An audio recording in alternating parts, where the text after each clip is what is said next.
उपमुख्यमंत्री अजित पवार यांच्या विमान अपघाताची केंद्रीय तपास यंत्रणांकडून चौकशी केली जावी अशी मागणी राष्ट्रवादी काँग्रेसचे आमदार रोहित पवार यांनी केली होती।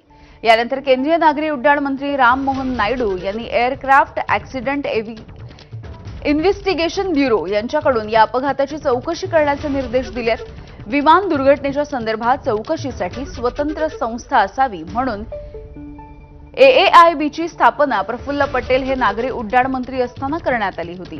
AAIB ही संस्था जगामधील कोणत्याही संस्थेची मदत चौकशी करण्याच्या निमित्तानं घेऊ शकते अशी तरतूद आहे। अजितदादांच्या विमान अपघाताची आंतरराष्ट्रीय पातळीवरच्या संस्थांकडून चौकशी व्हायला हवी असा आग्रह रोहित पवार यांनी मुंबई आणि नवी दिल्लीमध्ये घेतलेल्या पत्रकार परिषदेमध्ये धरला होता।